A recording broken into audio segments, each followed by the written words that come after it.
Question 1. Considering the dynamic nature of environmental regulations and the need for proactive performance improvement, what is the most critical element an organization must integrate when establishing emission reduction targets, beyond simply extrapolating past performance data, to ensure long-term relevance and alignment with ISO 14016-2020 principles? Option A. Proactive anticipation of future regulatory shifts and technological advancements influencing emission control costs and compliance requirements. Option B. A focus solely on achieving the most ambitious percentage reduction, even if it necessitates significant operational disruption and outweighs economic feasibility.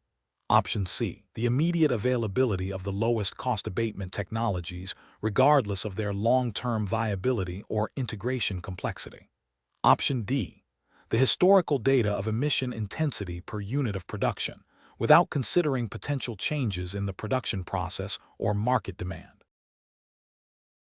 The correct answer is A. Proactive anticipation of future regulatory shifts and technological advancements influencing emission control costs and compliance requirements. Explanation: ISO 14016-2020 provides guidelines for assessing the environmental performance of organizations. When setting targets for emission reductions, particularly in the context of evolving regulatory landscapes like the European Union's Emission Trading System, EU ETS, or national climate action plans, organizations must consider multiple factors beyond just historical performance. These targets should be ambitious yet achievable, aligned with the organization's overall environmental policy and strategic objectives. The effectiveness of a target is often evaluated by its ability to drive continuous improvement and its measurability. A key consideration for setting emission reduction targets, as implicitly guided by ISO 14016, is the potential for technological advancements and the anticipation of future regulatory requirements.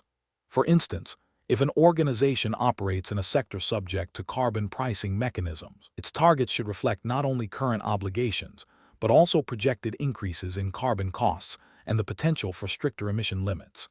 This involves understanding the life cycle impacts of its products and processes, and how these might be influenced by future legislation or market shifts.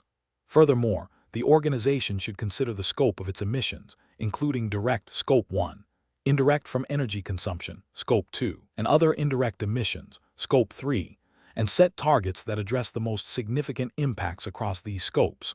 The selection of a baseline year is crucial for comparability and demonstrating progress. This baseline should be representative of normal operating conditions and be well documented. The target itself should be specific, measurable, achievable, relevant, and time-bound. SMART. The guideline emphasizes that targets should be integrated into the organization's management system and communicated effectively. The impact of external factors, such as supply chain emissions or the carbon intensity of purchased energy, also plays a significant role in setting realistic and impactful targets. Question 2.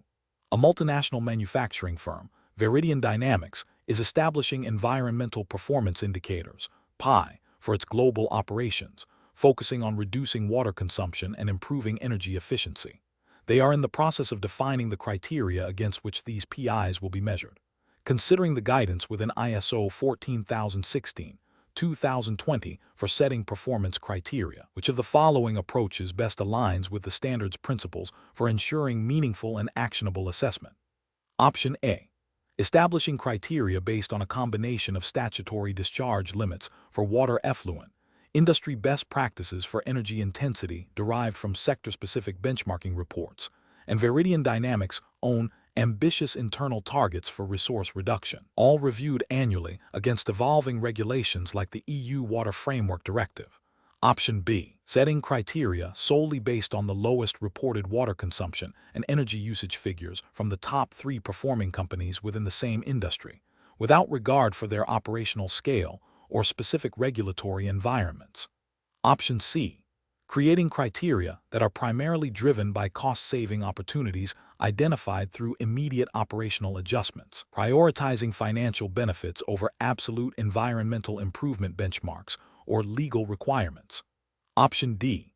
Defining criteria exclusively by referencing historical internal data from the past 5 years, assuming that past performance trends are sufficient indicators of future potential and regulatory compliance. The correct answer is A. Establishing criteria based on a combination of statutory discharge limits for water effluent, industry best practices for energy intensity derived from sector-specific benchmarking reports, and Veridian Dynamics' own ambitious internal targets for resource reduction, all reviewed annually against evolving regulations like the EU Water Framework Directive. Explanation: ISO 14016, 2020 emphasizes the selection of performance indicators, PI, that are relevant, reliable, and allow for meaningful assessment of environmental performance. When establishing criteria for these PIs, the standard advocates for a balanced approach that considers both internal organizational capabilities and external benchmarks. This includes referencing relevant national or international environmental regulations, such as the European Union's Emissions Trading System, EU ETS, for greenhouse gas emissions, or national water quality standards for effluent discharge. Furthermore, the criteria should reflect the organization's specific environmental policy objectives and the life cycle impacts of its products or services. A robust set of criteria will facilitate the identification of trends, the evaluation of progress towards environmental goals, and the comparison of performance against similar entities, thereby supporting informed decision-making and continuous improvement. The criteria should be specific, measurable, achievable, relevant, and time-bound, SMART, but also flexible enough to adapt to evolving environmental contexts and regulatory landscapes. Question 3. Consider a multinational pharmaceutical corporation with research laboratories and manufacturing plants located in the European Union, India, and Brazil. When implementing the assessment of its environmental performance according to ISO 14016, 2020, what approach would most effectively address the diverse regulatory environments and industry-specific environmental challenges encountered across these distinct jurisdictions? Option A. Prioritize the assessment of environmental performance based solely on the most stringent national regulations of the European Union, assuming this will inherently cover the requirements of India and Brazil due to similar environmental concerns. Option B. Focus the assessment primarily on the company's greenhouse gas emissions and energy consumption, as these are universally recognized as the most critical environmental performance indicators, and defer the evaluation of other aspects to country-specific management systems. Option C. Conduct separate, independent environmental performance assessments for each country, using entirely different methodologies and indicators to reflect the unique legal and operational contexts, without attempting to aggregate or compare the results globally. Option D. Develop a unified assessment framework with globally standardized environmental performance indicators and audit protocols, supplemented by region-specific compliance checks against local environmental legislation such as the EU's REACH, India's Environment Protection Act, and Brazil's National Environmental Policy. The correct answer is D. Develop a unified assessment framework with globally standardized environmental performance indicators and audit protocols, supplemented by region-specific compliance checks against local environmental legislation such as the EU's REACH, India's Environment Protection Act, and Brazil's National Environmental Policy. Explanation: ISO 14016, 2020 provides guidelines for assessing the environmental performance of organizations. A key aspect of its application across different industries involves the adaptability of its framework to diverse operational contexts and regulatory landscapes. For a global pharmaceutical company with manufacturing facilities in multiple countries, the assessment must consider varying national environmental regulations, such as the European Union's REACH, registration, evaluation, authorization and restriction of chemicals regulation, and the United States Clean Air Act. Standard emphasizes a life cycle perspective for environmental aspects, meaning the company must evaluate the environmental impacts of its products from raw material sourcing, through manufacturing and distribution, to end-of-life disposal. This necessitates a robust data collection system that can capture and analyze diverse environmental indicators, including greenhouse gas emissions, water consumption, waste generation, and the use of hazardous substances, all while accounting for regional differences in measurement methodologies and reporting requirements. The selection of relevant environmental performance indicators, EPI, must be tailored to the specific activities and impacts of the pharmaceutical sector, such as solvent use, pharmaceutical waste management, and the environmental footprint of active pharmaceutical ingredients. Furthermore, the internal audit process for verifying the assessment's integrity needs to be sensitive to the varying levels of environmental maturity and regulatory enforcement across different operating regions. Therefore, the most effective approach involves a harmonized methodology that allows for both global comparability and local specificity, ensuring that the assessment accurately reflects the organization's overall environmental performance while respecting jurisdictional differences. This means establishing a core set of globally applicable EPIs and assessment principles, supplemented by region-specific metrics and compliance checks aligned with local legal frameworks. Question 4. A manufacturing facility in a region with strict water pollution control laws is found to be discharging treated wastewater that, while meeting the facility's internal quality benchmarks, marginally exceeds the permissible levels for a specific heavy metal, as stipulated by the National Environmental Protection Agency's effluent standards. According to the principles outlined in ISO 14016-2020 for assessing the significance of environmental aspects, which of the following factors would most strongly establish this heavy metal discharge as a significant environmental aspect for the organization? Option A. The absence of direct observable negative impacts on aquatic ecosystems in the immediate vicinity of the discharge point. Option B. The relatively low volume of wastewater discharged daily compared to the total receiving water body capacity. Option C. The organization's historical success in obtaining waivers for minor environmental noncompliance in previous reporting periods. Option D. The discharge's exceedance of legally mandated effluent concentration limits for the specific heavy metal. Correct answer is D. The discharge's exceedance of legally mandated effluent concentration limits for the specific heavy metal. Explanation. When assessing the environmental performance of an organization, ISO 14016-2020 emphasizes the importance of evaluating the significance of environmental aspects. The standard guides organizations to consider various criteria when determining significance, which helps in prioritizing management efforts. One crucial aspect is the potential for the aspect to cause significant environmental effects, considering both direct and indirect impacts. The scale and magnitude of the effect are key considerations, as is the probability of occurrence. Furthermore, regulatory and legal requirements play a vital role. If an environmental aspect is subject to stringent legislation, such as the European Union's Water Framework Directive or national air quality standards, its significance is inherently elevated, regardless of the organization's internal perception of its impact. This is because non-compliance can lead to substantial penalties, reputational damage, and operational disruptions. Therefore, aspects that are legally mandated or regulated require a higher level of attention and control. The standard also encourages consideration of stakeholder concerns and the organization's own environmental policy and objectives. However, the most direct and objective indicator of significance, particularly for regulatory compliance and risk management, stems from legal and regulatory frameworks. For instance, if an organization's process releases a pollutant that exceeds the limits set by the Clean Air Act, that pollutant becomes a significant environmental aspect due to its contravention of established legal standards. This legal standing dictates a mandatory response and reporting mechanism, underscoring its significance in performance assessment. Question 5. A manufacturing firm, Viridian Dynamics, is undergoing a review of its environmental management system, EMS, in accordance with ISO 14016-2020. The firm has identified a significant increase in energy consumption due to an aging production line.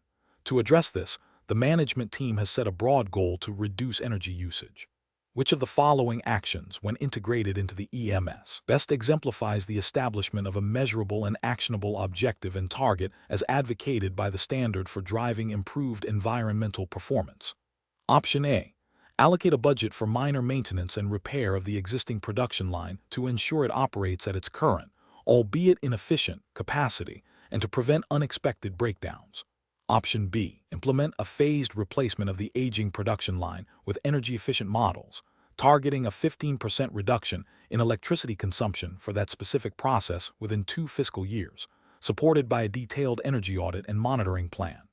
Option C. Engage external consultants to provide a comprehensive report on best practices in industrial energy management, without setting specific reduction goals or timelines for implementation. Option D. Conduct an annual review of overall energy consumption data to identify any upward trends and discuss potential areas for improvement in future strategic planning sessions. The correct answer is B. Implement a phased replacement of the aging production line with energy-efficient models, targeting a 15% reduction in electricity consumption for that specific process within 2 fiscal years, supported by a detailed energy audit and monitoring plan. Explanation: ISO 14016-2020 provides guidelines for assessing the environmental performance of organizations. A key element for an effective environmental management system, EMS, is the establishment of clear objectives and targets that are measurable and aligned with the organization's environmental policy. These objectives and targets serve as the foundation for driving improvements in environmental performance. The standard emphasizes that these goals should be specific, measurable, achievable, relevant, and time-bound, SMART. Furthermore, the organization must implement programs to achieve these objectives and targets, which includes defining responsibilities, allocating resources, and establishing timelines. Regular monitoring and measurement of key characteristics and the performance of activities that can have a significant environmental impact are crucial for evaluating progress and making necessary adjustments. This systematic approach ensures that the EMS is not merely a documentation exercise, but a dynamic tool for achieving tangible environmental benefits. The integration of legal and other requirements into the EMS is also paramount, ensuring compliance and proactive management of environmental risks. Question 6. When documenting the environmental performance assessment process for an industrial facility that manufactures specialized chemical compounds, which of the following approaches to recording the evaluation of the facility's adherence to the European Union's REACH, registration, evaluation, authorization and restriction of chemicals, regulation, and its internal waste management protocols would best align with the comprehensive requirements for transparency and traceability outlined in ISO 14016-2020? Option A. A compilation of all raw data collected during the assessment, including laboratory reports and operational logs, without any interpretive analysis or linkage to specific regulatory requirements or internal policies. Option B. A brief statement confirming that the facility's environmental performance was assessed against relevant legislation, followed by a high-level conclusion on overall compliance, without detailing the methodology or specific findings related to REACH or waste management. Option C. A summary report detailing the identified deviations from REACH and waste management protocols, cross-reference to specific clauses within the regulations and internal procedures, with an appendix listing all data sources used for the evaluation. Option D. A narrative account of the assessment team's observations and discussions with operational staff regarding REACH compliance and waste handling, accompanied by a list of potential areas for improvement without specific regulatory citations.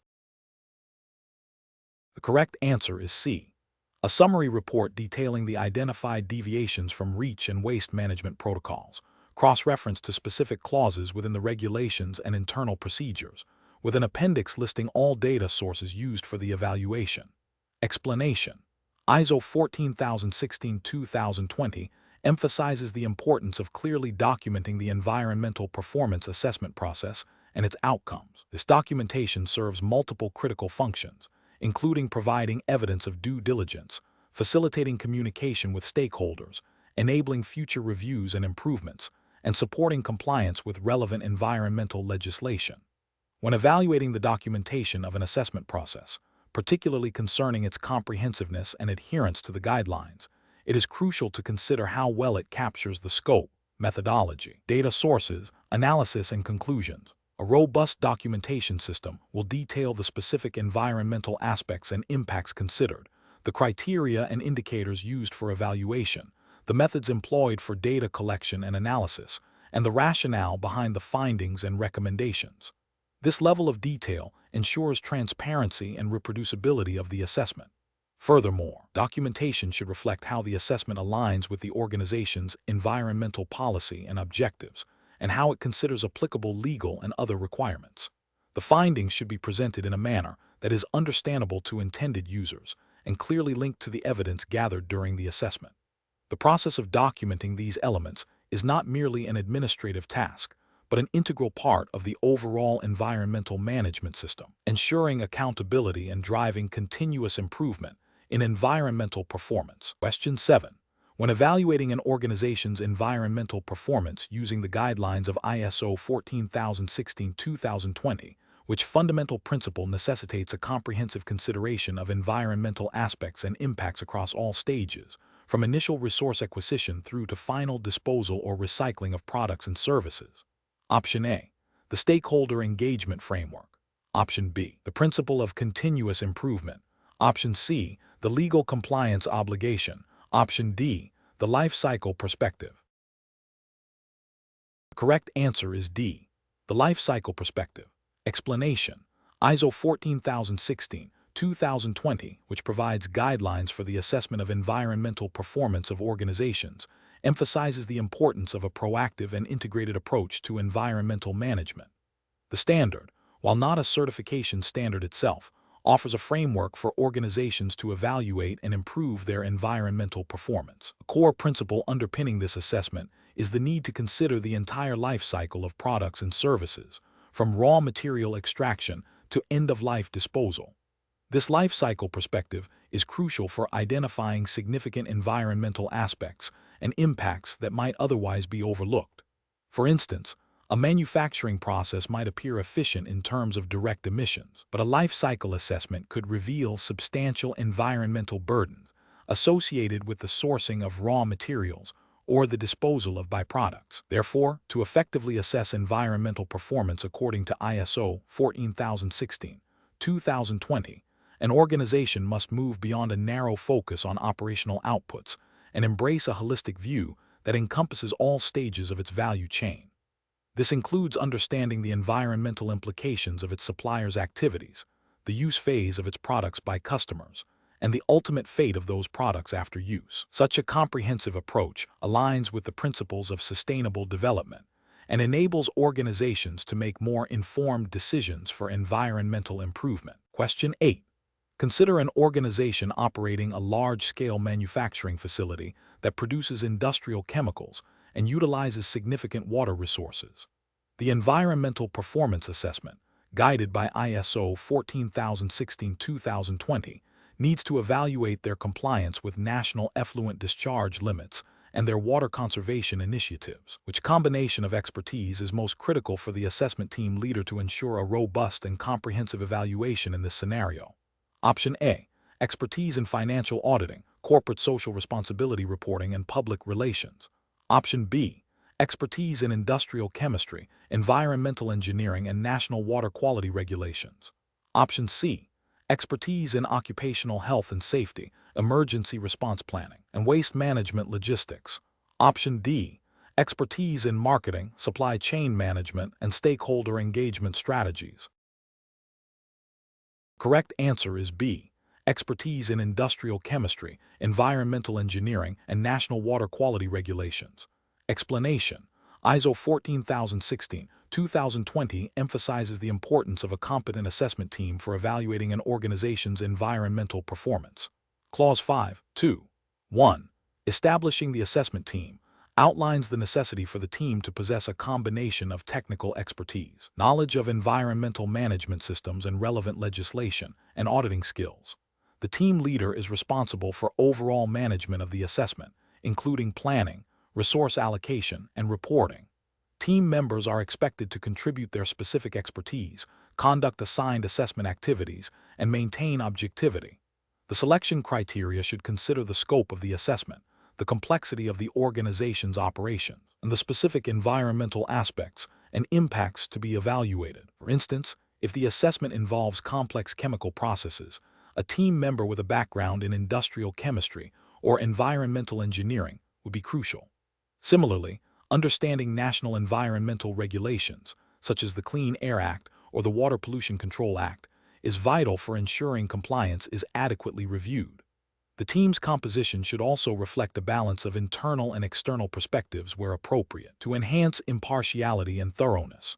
The collective competence ensures that the assessment is comprehensive, objective, and provides valuable insights for improving environmental performance. Question 9. Consider an organization aiming to improve its environmental performance assessment in line with ISO 14016-2020. They are currently focused on their manufacturing processes, but are overlooking the environmental implications of their raw material sourcing and the disposal of their finished products. Which of the following actions would best align with the comprehensive approach advocated by ISO 14016-2020 for assessing environmental performance? Option A. Primarily intensifying the data collection on energy consumption and waste generation within the existing manufacturing facility. Option B. Engaging with local community groups to address immediate concerns about noise pollution from the factory. Option C. Expanding the assessment to include the upstream impacts of raw material extraction and the downstream impacts of product end-of-life management. Option D. Focusing solely on achieving compliance with the latest national environmental regulations concerning emissions from manufacturing. The correct answer is C. Expanding the assessment to include the upstream impacts of raw material extraction and the downstream impacts of product end-of-life management. Explanation. The ISO 14016-2020 standard provides guidelines for assessing the environmental performance of organizations. It emphasizes a systematic approach to evaluating an organization's environmental impact and performance against defined criteria. A key aspect of this standard is the consideration of the entire life cycle of products and services, from raw material acquisition to end-of-life treatment. This life cycle perspective is crucial for identifying significant environmental aspects that might otherwise be overlooked.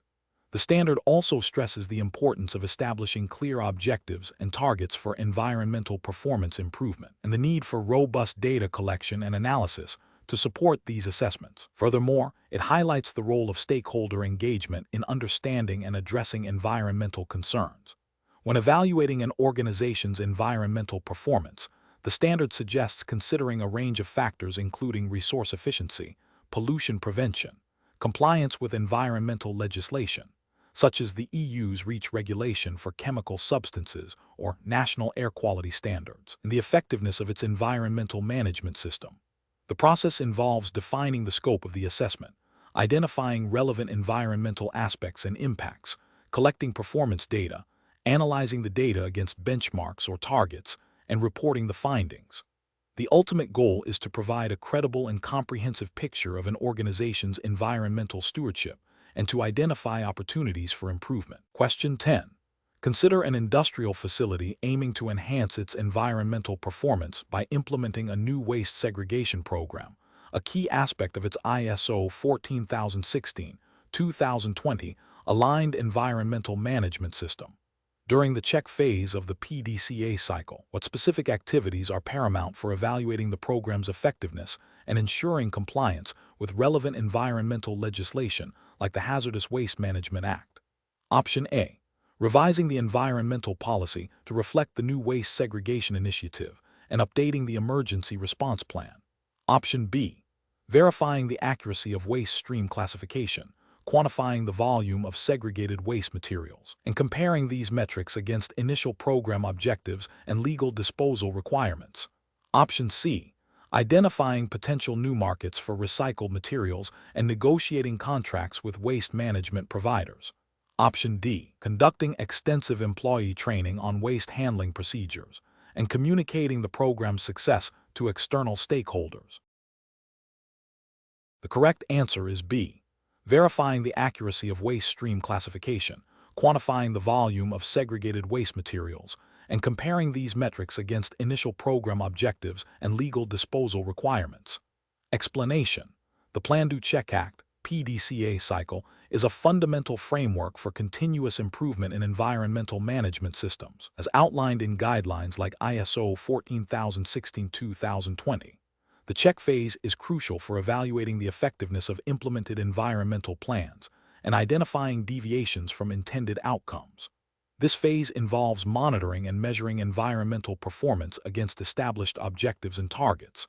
For instance, if an organization sets a target to reduce its water consumption by 15% within a fiscal year, the check phase would involve collecting data on actual water usage throughout the year, comparing it to the baseline, and analyzing any variances. This analysis might reveal that while overall consumption decreased, a specific process or department exceeded its allocated water usage, necessitating further investigation.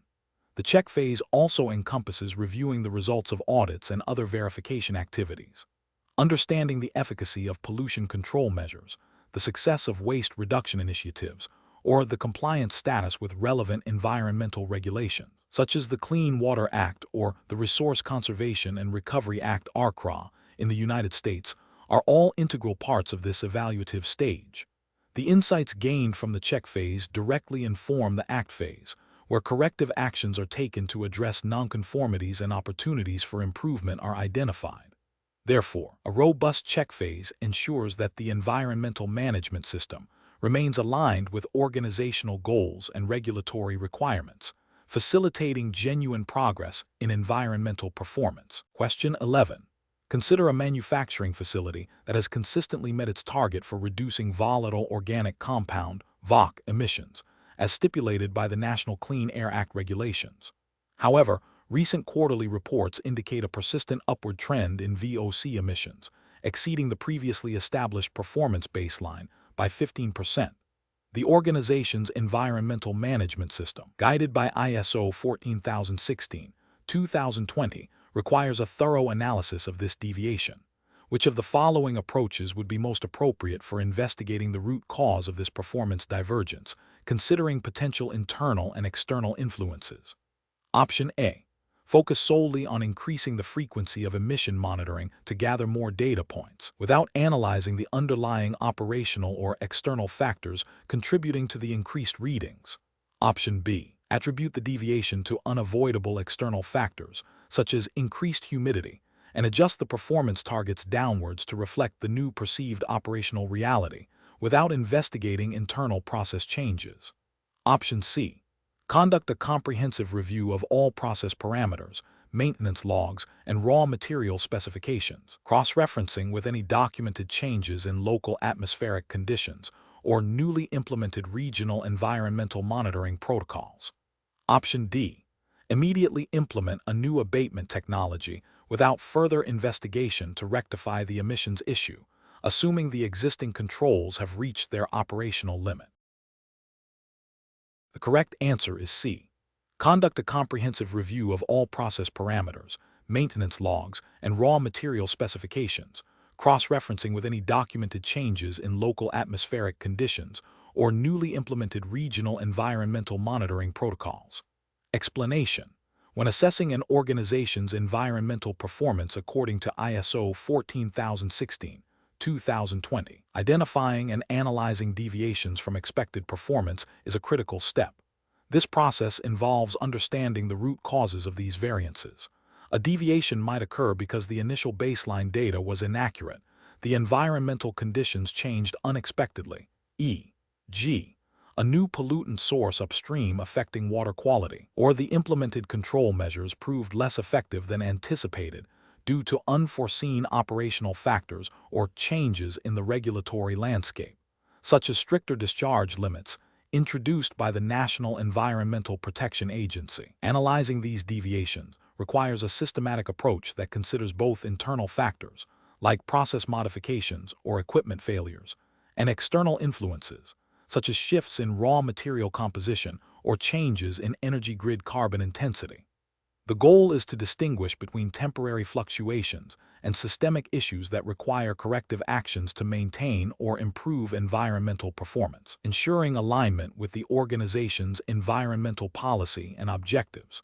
This analytical process informs future performance targets and the selection of appropriate management strategies, contributing to the overall effectiveness of the environmental management system. Question 12. Consider a scenario where a chemical manufacturing facility, operating under stringent regional air quality regulations, has implemented a thermal oxidizer to control emissions of specific hazardous air pollutants, HAP, from its primary production line. The organization's environmental management system, aligned with ISO 14016-2020, requires an assessment of this control's effectiveness. During a recent audit, it was noted that the thermal oxidizer's operational parameters, temperature, residence time, were consistently within the manufacturer's specified ranges, and routine emission monitoring indicated that HAP concentrations at the stack were below the permitted limits. However, an internal review of process changes revealed that a new raw material with a slightly different chemical composition was introduced 6 months prior, which could potentially alter the combustion characteristics of the HAPs. Which of the following most accurately reflects the assessment of the thermal oxidizer's effectiveness as a control for environmental performance, in accordance with ISO 14016-2020 guidelines? Option A. The control is deemed ineffective because any introduction of new raw materials necessitates a complete revalidation of all environmental controls. Option B. The control's effectiveness is definitively proven by maintaining operational parameters within manufacturer specifications, regardless of actual emission reductions. Option C. The control is considered effective if it consistently achieves the intended environmental outcome of reducing HAP emissions to below regulatory limits, even with process variations. Option D. The control's effectiveness is solely determined by its compliance with the Clean Air Act, irrespective of internal process changes or operational adjustments. The correct answer is C. The control is considered effective if it consistently achieves the intended environmental outcome of reducing HAP emissions to below regulatory limits, even with process variations. Explanation: ISO 14016-2020 provides guidance on assessing the environmental performance of organizations. Key aspect of this assessment is evaluating the effectiveness of environmental controls implemented to manage significant environmental aspects. When assessing the effectiveness of a control, it is crucial to determine if it consistently achieves its intended environmental outcome and prevents or reduces the impact of the identified environmental aspect. This involves more than just having a control in place. It requires verification of its operational status, performance, and the actual reduction in environmental impact. For instance, if an organization has a control to reduce volatile organic compound (VOC) emissions from a manufacturing process, assessing its effectiveness would involve monitoring emission levels, checking the maintenance records of the abatement equipment, and comparing actual emissions against regulatory limits and internal targets.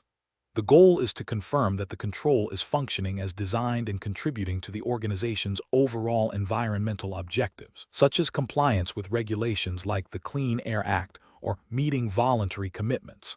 The effectiveness is demonstrated by the control's ability to maintain performance over time, adapt to operational changes, and contribute to the achievement of desired environmental outcomes, such as minimizing pollution or conserving resources. Therefore, the most accurate assessment of control effectiveness focuses on its consistent ability to achieve its intended environmental outcome. Question 13. An international manufacturing firm operating under stringent national environmental regulations concerning energy efficiency and greenhouse gas emissions is undertaking a comprehensive environmental performance assessment as per ISO 14016-2020. The organization aims to pinpoint specific operational areas contributing most significantly to its energy footprint and to validate the efficacy of its recently implemented energy conservation measures across various production lines. Which data collection method would most effectively support this granular analysis and verification requirement for the assessment? Option A. Collecting energy usage data provided by external energy suppliers through their standard reporting mechanisms. Option B. Implementing dedicated sub-metering systems for each major production line and significant energy-consuming equipment. Option C. Utilizing energy consumption estimates derived from generic industry benchmarks and equipment specifications. Option D. Relying solely on aggregated monthly energy consumption data from overall utility bills for the entire facility. Correct answer is B. Implementing dedicated sub-metering systems for each major production line and significant energy-consuming equipment. Explanation: ISO 14016-2020 provides guidelines for assessing the environmental performance of organizations. When collecting data for such assessments, particularly concerning energy consumption, it is crucial to select methods that align with the principles of reliability, comparability, and relevance. Direct measurement through sub-metering of specific processes or equipment offers the highest level of accuracy and detail, allowing for granular analysis of energy use patterns. This method is often preferred for identifying specific areas of inefficiency and for verifying the impact of energy-saving initiatives. While utility bills provide a high-level overview, they lack the specificity needed for detailed performance assessment. Supplier reports can be useful, but may not always be granular enough. Estimates based on industry averages, while convenient, introduce significant uncertainty and are generally unsuitable for rigorous performance evaluation. Therefore, direct submetering provides the most robust data for the detailed assessment of an organization's environmental performance as guided by ISO 14016-2020, enabling a more accurate understanding of energy-related impacts and the effectiveness of management strategies. Question 14. A global apparel manufacturer, Veridian Threads, is committed to enhancing the environmental sustainability of its entire value chain, with a particular focus on its raw material sourcing. They are in the process of selecting environmental performance indicators, EPI, to assess the environmental impact of their cotton procurement, which constitutes a significant portion of their material input. Veridian Threads needs to choose an EPI that effectively captures the environmental burden associated with cotton cultivation practices, considering factors like water usage and chemical inputs. Which of the following EPIs would be most appropriate for Veridian Threads to implement for assessing the upstream environmental performance of their cotton sourcing, aligning with the principles of relevance, reliability, and comparability as outlined in ISO 14016-2020? Option A. Average energy consumption per hectare of land used for cotton cultivation across all supplier farms. Option B. Percentage of cotton sourced from regions with high baseline water stress, irrespective of specific farm practices. Option C. Total volume of wastewater discharged by all cotton farms supplying Veridian Threads, aggregated annually. Option D. Liters of water consumed per kilogram of ginned cotton lint, considering irrigation and effective rainfall during cultivation. The correct answer is D. Liters of water consumed per kilogram of ginned cotton lint, considering irrigation and effective rainfall during cultivation. Explanation: ISO 14016-2020 emphasizes the selection of environmental performance indicators EPI that are relevant, reliable, and comparable. When establishing EPIs for an organization, particularly concerning its supply chain, key consideration is ensuring that the chosen indicators can genuinely reflect the environmental impact and performance across different stages of the product lifecycle. For a textile manufacturing company aiming to assess the environmental performance of its cotton sourcing, it is crucial to select EPIs that capture the significant environmental aspects associated with cotton cultivation and processing. Consider the impact of water usage in cotton farming, which is a well-documented environmental concern. An EPI that quantifies the volume of water consumed per kilogram of raw cotton produced at the farm level directly addresses this. Furthermore, the use of pesticides and fertilizers in conventional cotton farming also presents significant environmental risks, including water pollution and soil degradation. Therefore, an EPI that measures the quantity of pesticide and fertilizer application per unit of land or per kilogram of cotton would be highly relevant.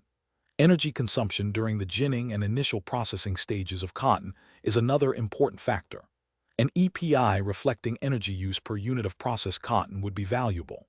When comparing potential EPIs, the principle of comparability is vital. This means that the indicators should be defined in a way that allows for comparison over time within the organization, and, where appropriate, with external benchmarks or industry averages. The relevance of an EPI is determined by its ability to provide meaningful information about the organization's environmental performance and its significant environmental aspects. Reliability pertains to the accuracy and consistency of the data used to calculate the EPI. For the textile company sourcing cotton, an EPI that directly measures the direct water footprint of cotton cultivation, accounting for irrigation and rainfall, and is reported on a per kilogram basis of harvested lint, offers a robust and relevant measure of a significant environmental aspect. This indicator is more specific and directly attributable to the raw material production than a general water consumption metric for the entire agricultural sector. It allows for a focused assessment of the upstream environmental burden associated with a key input. Question 15. When establishing environmental performance indicators, EPI, for an organization, as guided by ISO 14016-2020, what fundamental principle dictates the selection of these metrics to ensure their efficacy in driving meaningful environmental improvement and facilitating accurate reporting? Option A. The selection of indicators should be driven by industry best practices and the reporting formats of leading environmental consultancies, regardless of the organization's specific context. Option B. Indicators must be exclusively qualitative, describing the organization's environmental policies and commitments to avoid the complexities of quantitative measurement. Option C. The indicators should primarily focus on regulatory compliance metrics to ensure legal obligations are met, with secondary consideration for broader environmental impacts.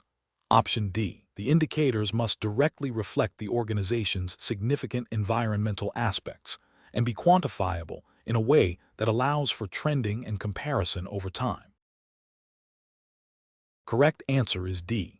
The indicators must directly reflect the organization's significant environmental aspects and be quantifiable in a way that allows for trending and comparison over time. Explanation. ISO 14016-2020 provides guidance on assessing the environmental performance of organizations. A critical aspect of this assessment involves selecting appropriate environmental performance indicators, EPI. These indicators are crucial for measuring, monitoring, and reporting an organization's environmental impact and progress towards its environmental objectives. The standard emphasizes that EPIs should be relevant to the organization's significant environmental aspects, measurable, comparable over time, and understandable. When defining EPIs, an organization must consider the specific context of its operations, its environmental policy, and its legal and other requirements. For instance, a manufacturing facility might use indicators like energy consumption per unit of production, water usage intensity, or waste generation per product batch. These indicators are not arbitrary. They are derived from the organization's environmental aspects and impacts identified through its environmental management system. The selection process should involve stakeholders and ensure that the chosen EPIs provide meaningful insights into performance improvement. The goal is to move beyond simple compliance and demonstrate a proactive approach to environmental stewardship.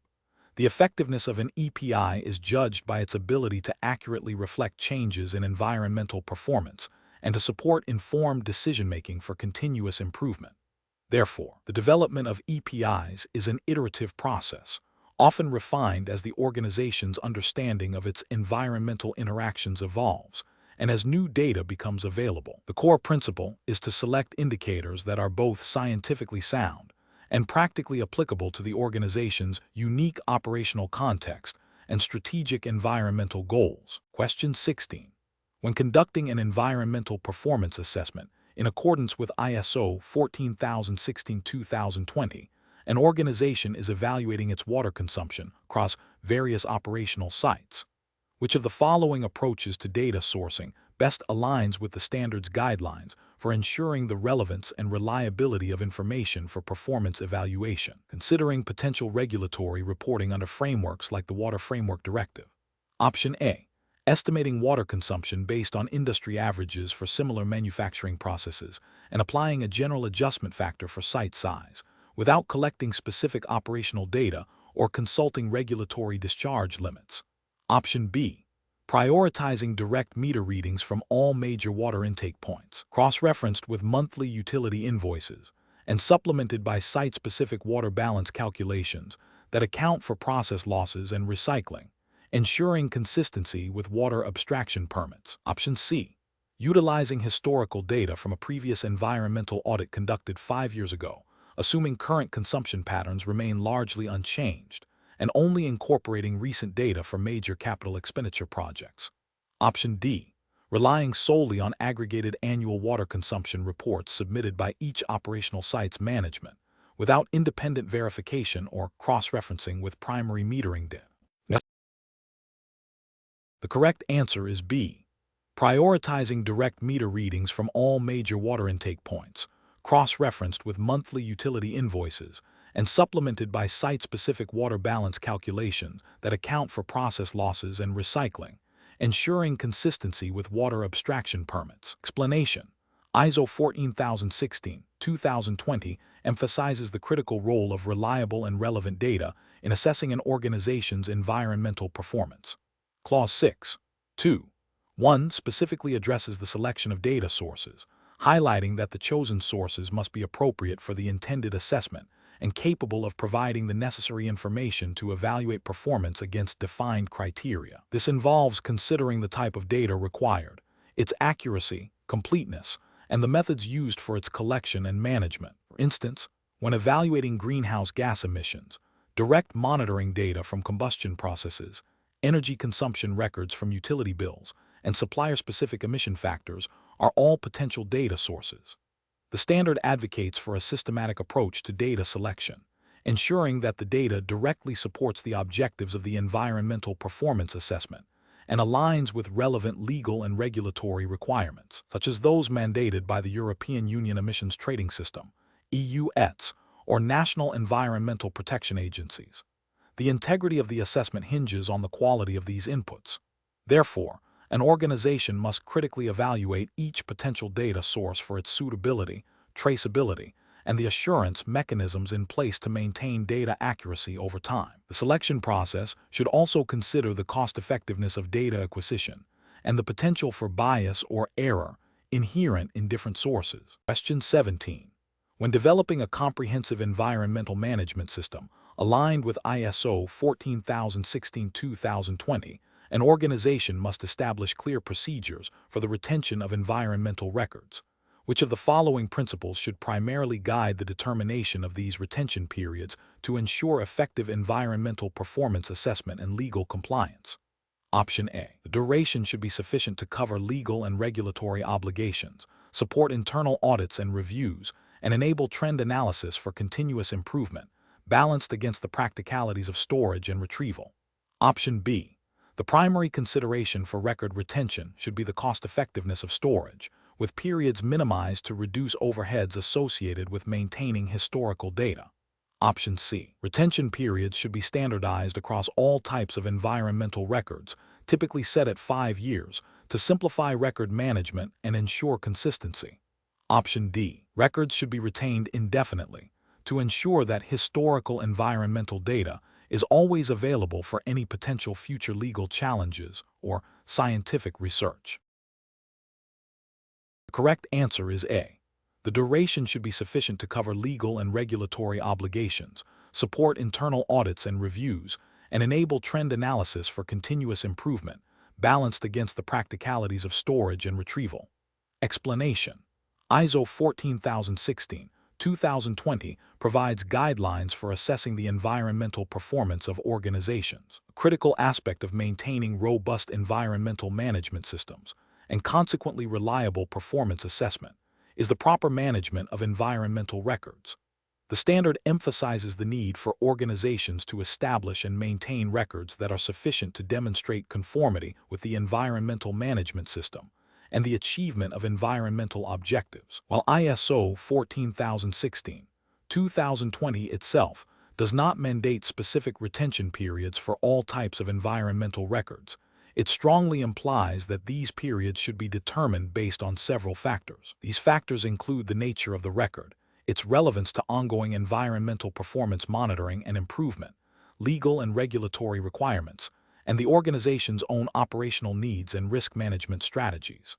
For instance, records pertaining to compliance with environmental legislation, such as emissions monitoring data or waste disposal manifests, often have legally mandated retention periods that must be adhered to. Beyond legal obligations, records related to significant environmental aspects, performance trends, incident investigations, and corrective actions are crucial for demonstrating the effectiveness of the environmental management system and for informing future decision-making. Therefore, the retention period for such records should be long enough to facilitate trend analysis, support internal and external audits, and provide evidence of due diligence in managing environmental responsibilities. The organization must define its own policy for record retention, ensuring it aligns with both external obligations and internal requirements for effective environmental performance assessment and management. Question 18. When initiating an environmental performance assessment according to ISO 14016-2020, an organization aims to understand its impact on local biodiversity and water quality due to its manufacturing operations in a region with strict water discharge regulations, such as those found under the Clean Water Act in the United States. The organization also wishes to evaluate the effectiveness of its recently implemented waste reduction program. Which of the following approaches most effectively aligns the assessment scope and objectives with these stated intentions? Option A. The assessment scope should encompass all direct and indirect environmental aspects of the manufacturing facility, with specific objectives to quantify water discharge parameters against regulatory limits and measure the percentage reduction in solid waste generated by the new program.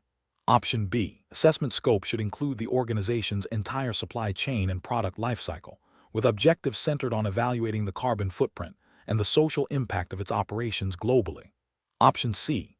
The assessment scope should be limited to the facility's energy consumption and air emissions, with objectives focused on comparing these metrics against national renewable energy targets and identifying opportunities for process optimization. Option D. The assessment scope should focus solely on the company's internal environmental policies and management system documentation, with objectives to verify compliance with ISO 14001 standards and train staff on environmental awareness. The correct answer is A.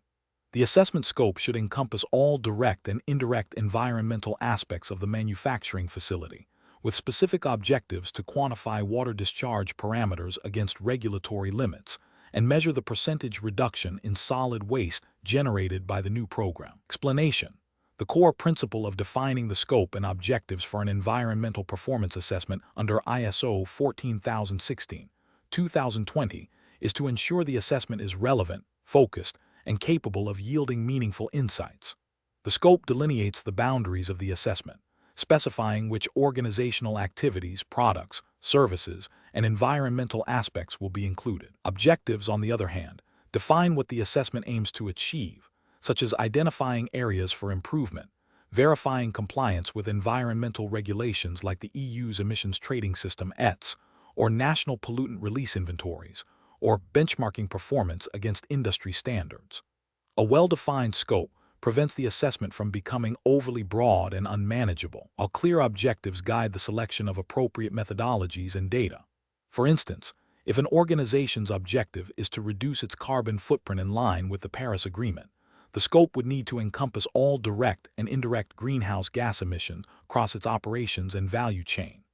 Conversely, an objective focused solely on water consumption for a specific manufacturing process would necessitate a narrower scope, targeting only those operational units and associated water-related impacts. The interplay between scope and objectives ensures that the assessment directly addresses the organization's environmental priorities and management needs. Question 19.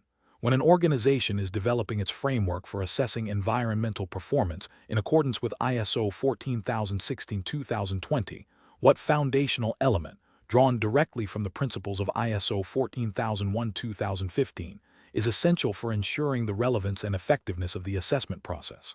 Option A. Establishing the context of the organization. Option B. Implementing a rigorous system of environmental audits. Option C. Developing a detailed stakeholder engagement plan. Option D. Conducting a comprehensive life cycle assessment for all products. The correct answer is A. Establishing the context of the organization. Explanation. ISO 14016-2020 provides guidelines for assessing the environmental performance of organizations. The standard emphasizes a structured approach to this assessment, focusing on the integration of environmental considerations into an organization's overall management system. Key aspect is the systematic identification and evaluation of environmental aspects and their associated impacts. The standard advocates for a life cycle perspective, meaning that environmental performance should be considered from the raw material acquisition stage through to end-of-life treatment. This holistic view helps in understanding the full environmental footprint of an organization's products and services. Furthermore, ISO 14016, 2020 stresses the importance of establishing clear criteria and methodologies for performance evaluation, ensuring consistency and comparability. It also highlights the need for regular review and improvement of the assessment process itself, aligning with the principles of continuous improvement inherent in environmental management systems. The standard structure facilitates the development of a robust framework for data collection, analysis, and reporting of environmental performance, enabling organizations to make informed decisions and demonstrate their commitment to environmental stewardship. The document's emphasis on the context of the organization, as defined in ISO 14001-2015, is crucial for tailoring the assessment to the specific operational and strategic realities of the entity being evaluated. Question 20. When developing an environmental performance report for a mid-sized manufacturing firm, which approach to selecting key performance indicators, KPI, would best align with the principles of ISO 14016-2020, ensuring both relevance and verifiability? Option A. Adopt a qualitative reporting approach that describes general environmental efforts without specific, quantifiable metrics to avoid potential inaccuracies in data. Option B. Prioritize indicators directly linked to the organization's most significant environmental aspects as identified in its environmental impact assessment, ensuring a clear audit trail for data collection and validation. Option C. Focus solely on indicators that are easiest to measure and report, regardless of their significance to the firm's actual environmental footprint or legal compliance obligations. Option D. Select a broad range of commonly used environmental KPIs from industry benchmarks, even if they do not directly correlate with the firm's specific operational impacts. The correct answer is B. Prioritize indicators directly linked to the organization's most significant environmental aspects as identified in its environmental impact assessment, ensuring a clear audit trail for data collection and validation. Explanation. The core principle of ISO 14016-2020 regarding the development of environmental performance reports is the establishment of a clear, verifiable, and consistent methodology for data collection, analysis, and presentation. This ensures that the reported performance is reliable and can be used for informed decision-making and improvement.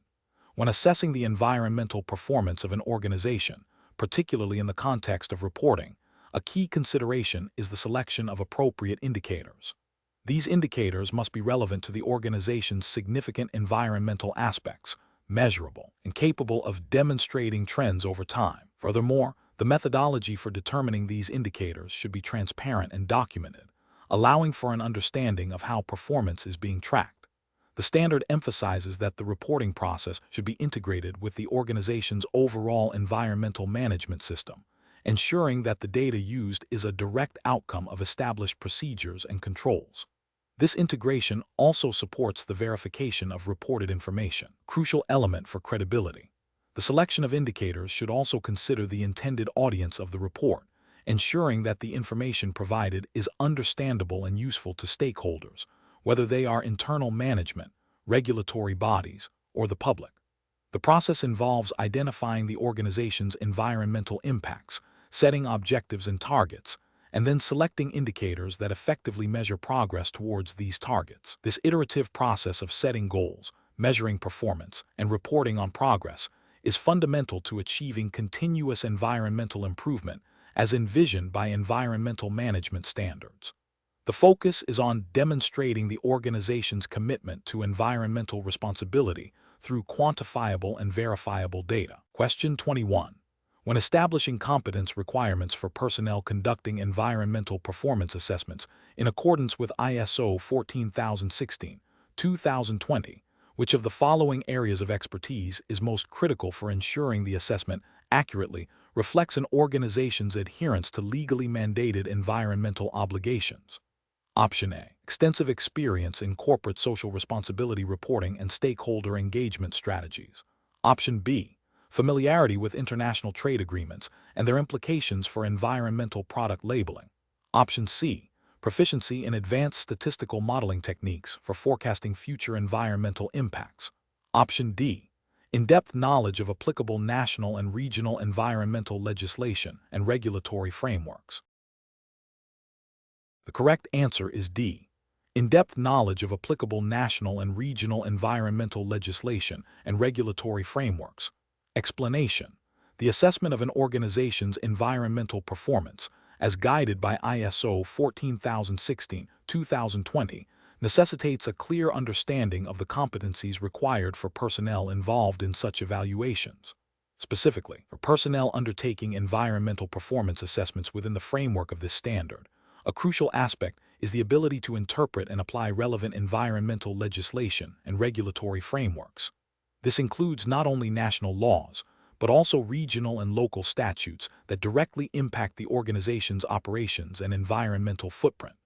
For instance, understanding the nuances of the Clean Air Act, the Clean Water Act, and specific waste management regulations in a given jurisdiction is paramount. Competence in this area ensures that the assessment is grounded in legal compliance, identifies potential nonconformities, and evaluates performance against legally mandated standards.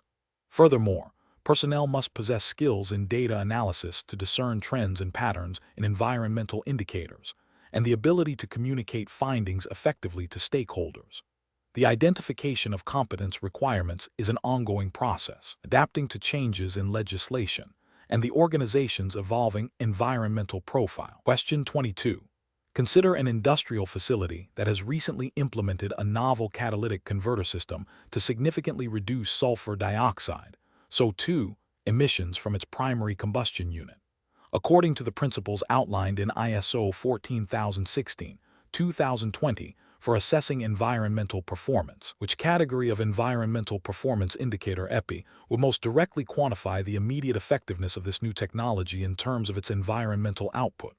Option A, Environmental Condition EPI. Option B, Operational EPI. Option C, Management EPI. Option D, Regulatory Compliance EPI.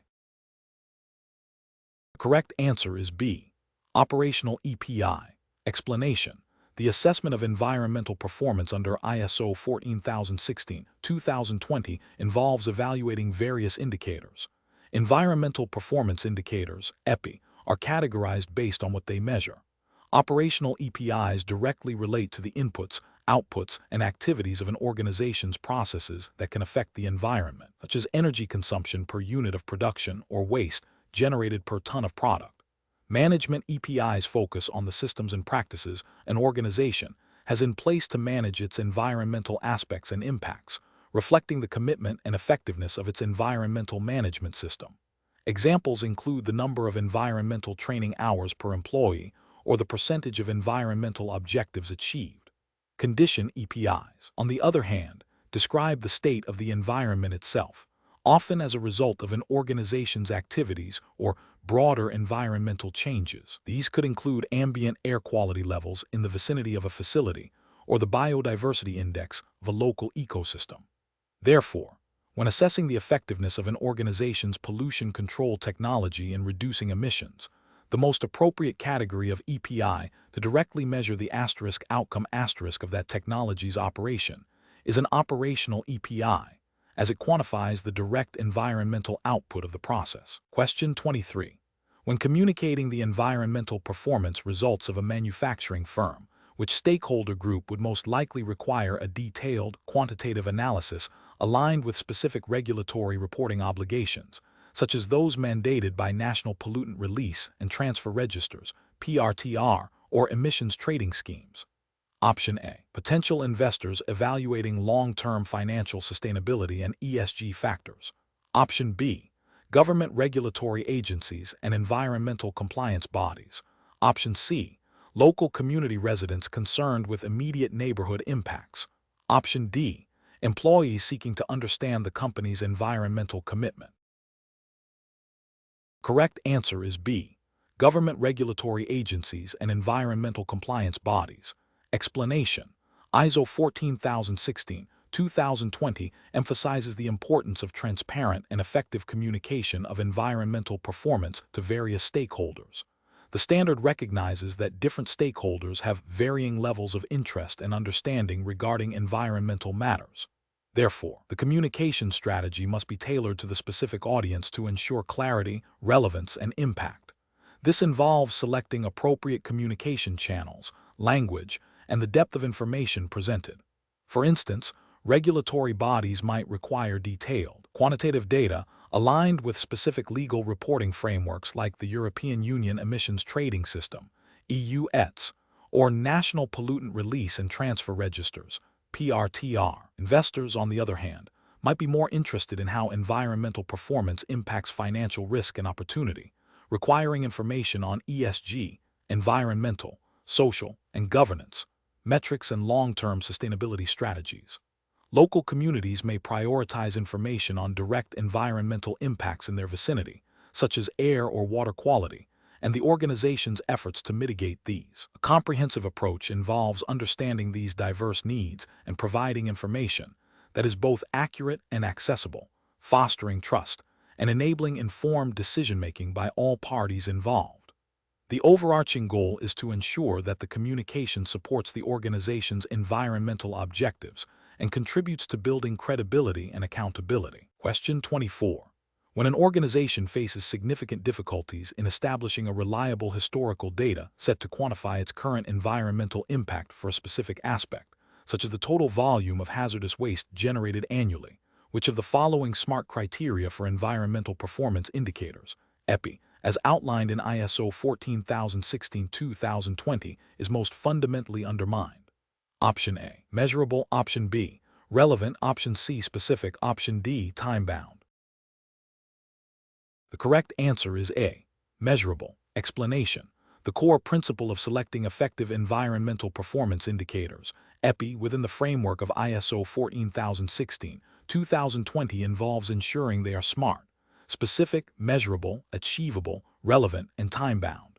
This question probes the understanding of how these criteria apply in a practical, regulatory context. Consider a hypothetical scenario where an organization in the chemical manufacturing sector, subject to stringent emissions regulations under the European Union's Industrial Emissions Directive, WIDE, aims to track its progress in reducing volatile organic compound (VOC) emissions. For an EPI to be specific, it must clearly define what is being measured.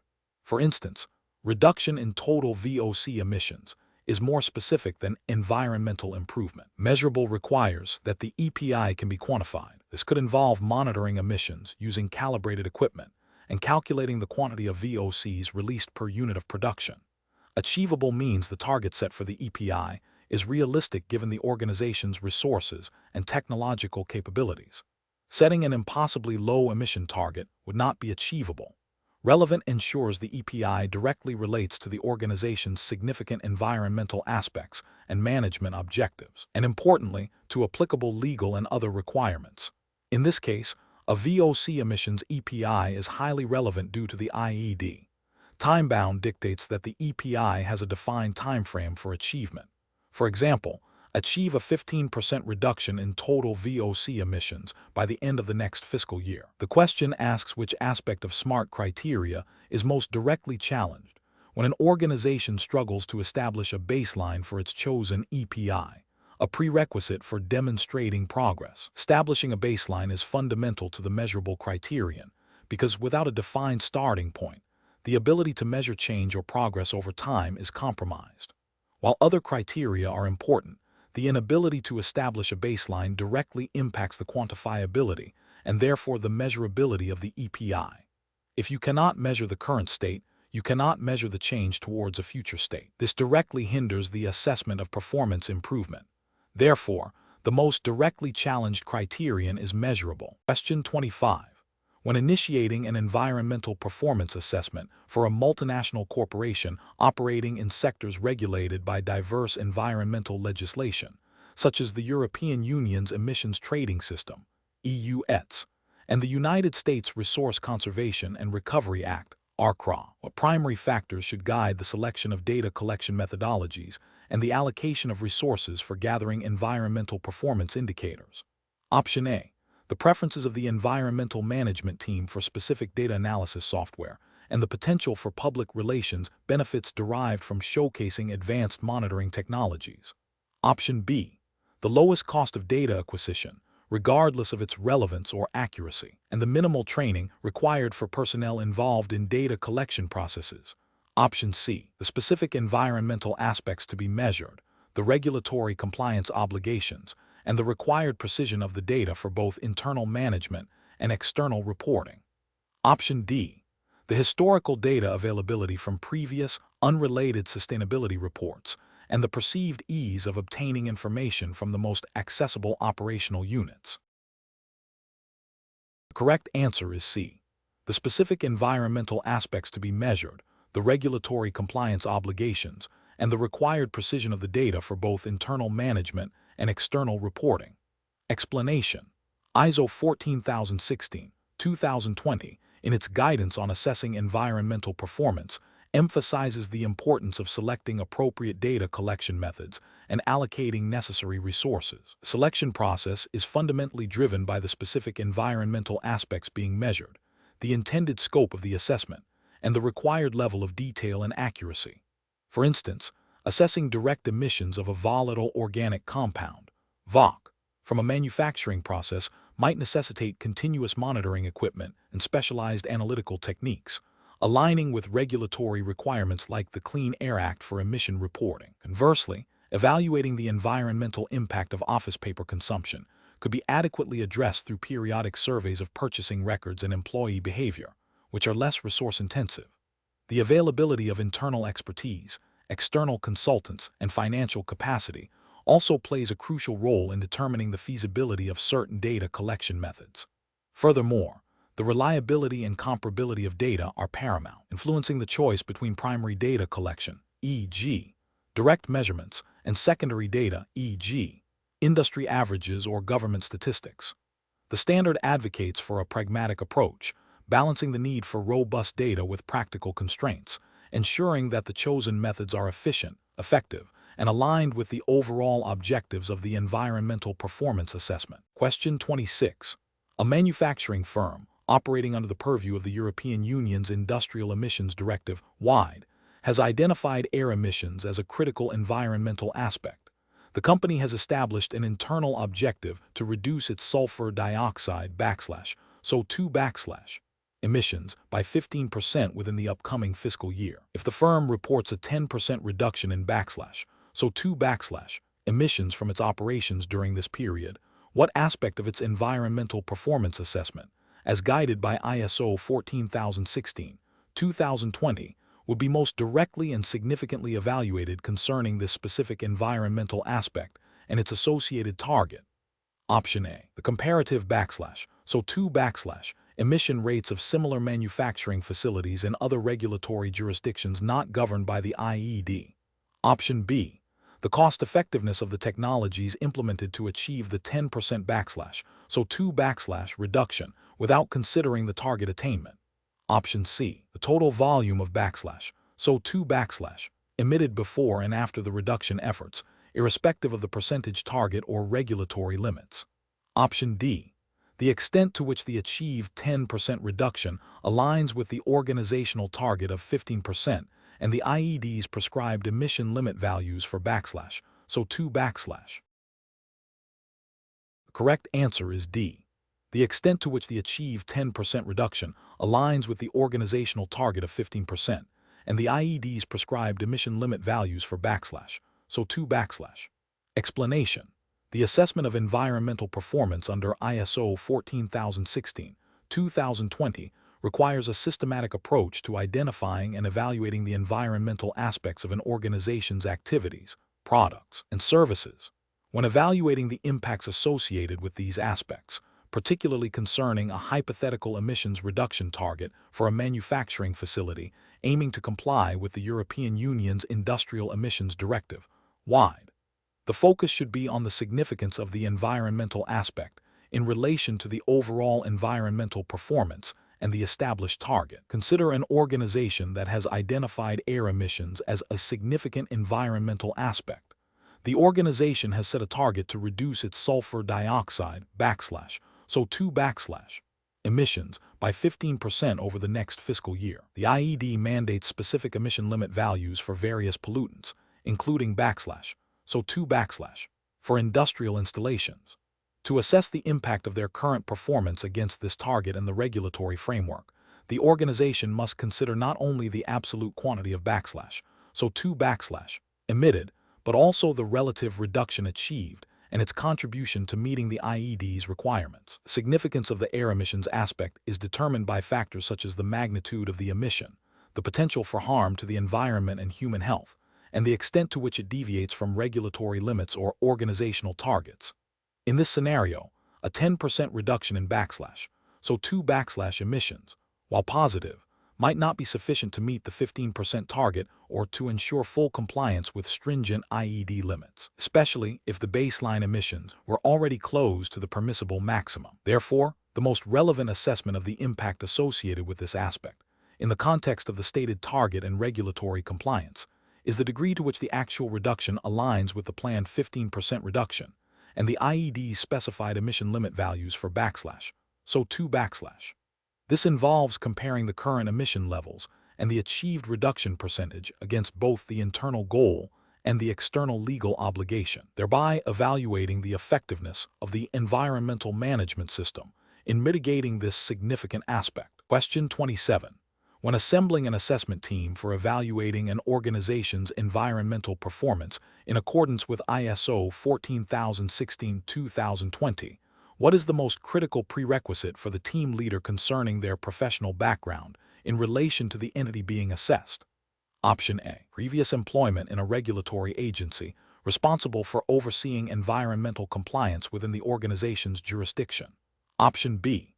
A minimum of 5 years of direct operational management experience within the same industry as the organization being assessed. Option C. Demonstrable experience in auditing environmental management systems in sectors unrelated to the organization's primary industry. Option D. A history of successful collaborative projects with the organization's key environmental stakeholders, including NGOs and community groups. The correct answer is C. Demonstrable experience in auditing environmental management systems in sectors unrelated to the organization's primary industry. Explanation. ISO 14016-2020, in its guidance on assessing the environmental performance of organizations, emphasizes the importance of a competent and impartial assessment team. Establishing this team involves defining clear roles and responsibilities to ensure a thorough and objective evaluation. The team leader is typically responsible for the overall management of the assessment process, including planning, resource allocation, and communication with the organization being assessed. Team members are expected to possess the necessary technical expertise relevant to the organization's environmental aspects and impacts. Crucially, all team members must maintain impartiality and avoid conflicts of interest. This means they should not have had any prior professional or financial involvement with the organization that could compromise their judgment. The selection process should consider not only technical skills, but also the ability to work collaboratively and communicate effectively. The team's composition should be diverse enough to cover all relevant areas of the organization's environmental performance, as outlined in the assessment plan. The guidelines stress that the team's independence from the operational activities of the organization under review is paramount for the credibility of the assessment. Question 28. Consider an industrial facility that experienced a significant release of volatile organic compounds, VOC, due to a faulty valve seal during a routine transfer operation. The immediate corrective action involved isolating the leak and initiating containment procedures. According to the principles outlined in ISO 14016-2020 for assessing environmental performance and preventing recurrence, what is the most appropriate subsequent step to ensure long-term prevention of similar incidents? Option A. Issuing a formal warning to the operator responsible for the transfer and mandating immediate retraining on standard operating procedures for hazardous material handling. Option B. Implementing enhanced preventative maintenance schedules for all critical valves and conducting a thorough review of the valve selection criteria for future equipment procurement, focusing on materials resistant to the specific chemical being handled. Option C. Increasing the frequency of environmental monitoring around the facility perimeter to detect any future, albeit minor, releases of VOCs. Option D. Documenting the incident in the company's environmental incident log and conducting a post-incident review meeting with the operations team to discuss general safety improvements. The correct answer is B. Implementing enhanced preventative maintenance schedules for all critical valves and conducting a thorough review of the valve selection criteria for future equipment procurement, focusing on materials resistant to the specific chemical being handled. Explanation: ISO 14016, 2020, in its guidelines for assessing the environmental performance of organizations, emphasizes a proactive approach to managing environmental issues. When an environmental nonconformity or an undesirable event occurs, the standard promotes the implementation of corrective actions. These actions are designed not only to address the immediate cause of the issue, but also to prevent its recurrence. A critical component of this prevention strategy involves identifying the root cause of the problem. This root cause analysis should extend beyond superficial explanations to uncover the underlying systemic factors, such as inadequate training, flawed procedures, insufficient resources, or weaknesses in the management system itself. Once the root cause is understood, preventive actions are developed and implemented. These actions are distinct from corrective actions in that they aim to prevent potential future nonconformities that have not yet occurred, based on the lessons learned from past issues. For instance, if a spill of hazardous material was caused by a procedural gap in the handling of waste drums, the corrective action might involve cleaning the spill and retraining staff. However, a preventive action, informed by the root cause analysis, could be the redesign of the waste handling procedure to incorporate automated sealing mechanisms and enhanced inspection protocols, thereby addressing the systemic vulnerability that allowed the spill to happen in the first place. The effectiveness of these preventive actions is then monitored and evaluated to ensure they are achieving their intended outcome of preventing recurrence or the occurrence of similar issues. This continuous improvement cycle, driven by learning from past events and anticipating future risks, is central to establishing and maintaining a robust environmental management system, aligned with the principles of ISO 14016-2020. Question 29. A manufacturing facility, subject to the Clean Water Act's effluent limitations for suspended solids and biological oxygen demand (BOD, has implemented a new multi-stage wastewater treatment system. The facility's environmental management system, guided by ISO 14016-2020, aims to rigorously assess the effectiveness of this new control. During the initial 6 months of operation, the system consistently ran, and all operational parameters were within their design ranges. However, periodic sampling of the treated effluent revealed that the average suspended solids concentration was /25 mg/L, and the average BOD was /35 mg/L. The regulatory limits are /20 mg/L for suspended solids and /30 mg/L for BOD. Which of the following best represent the assessment of the wastewater treatment system's effectiveness according to ISO 14016-2020? Option A. The control is not effective because it consistently fails to meet the established legal discharge limits for both suspended solids and BOD, despite being operational. Option B.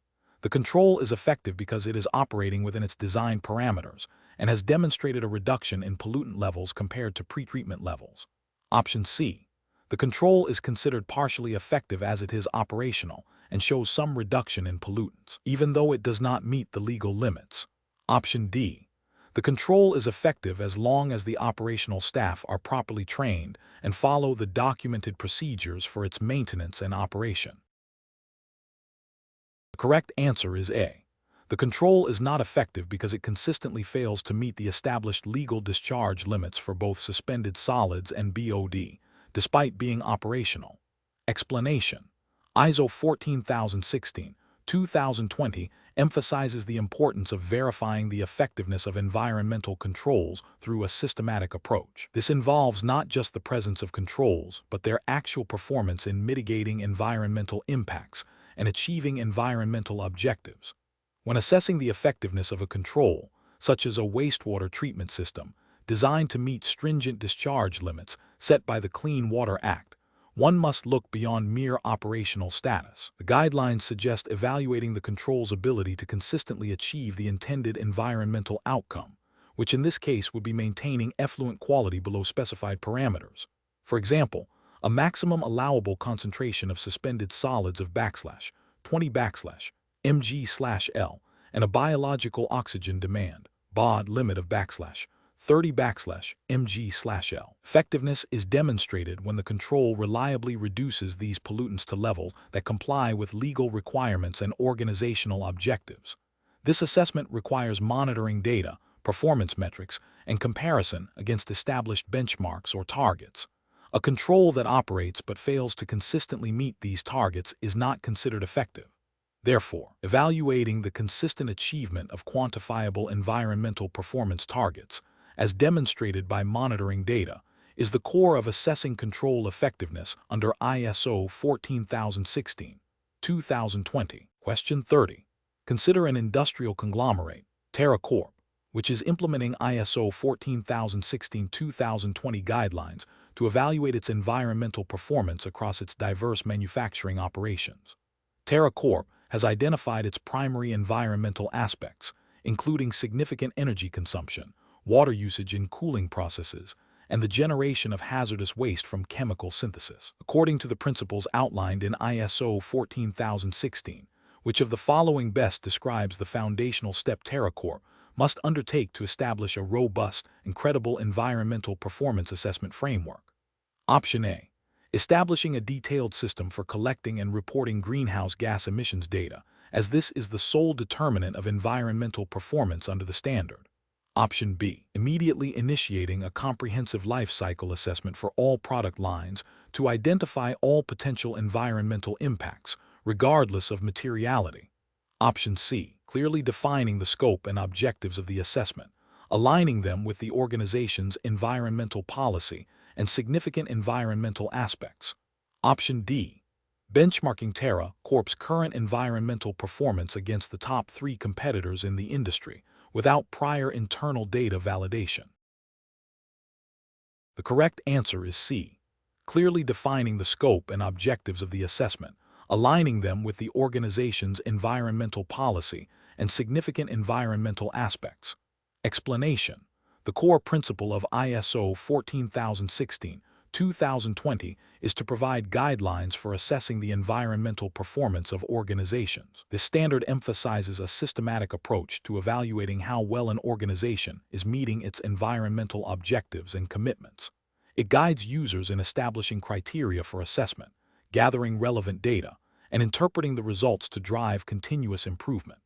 The standard highlights the importance of considering the entire life cycle of products and services when assessing environmental performance, from raw material extraction to end-of-life disposal. It also stresses the need for transparency and comparability in reporting environmental performance. And considering the implementation of ISO 14016, an organization must first define the scope of its assessment, identifying the specific environmental aspects and impacts to be evaluated. This involves understanding the context of the organization, its environmental policy, and its legal and other requirements.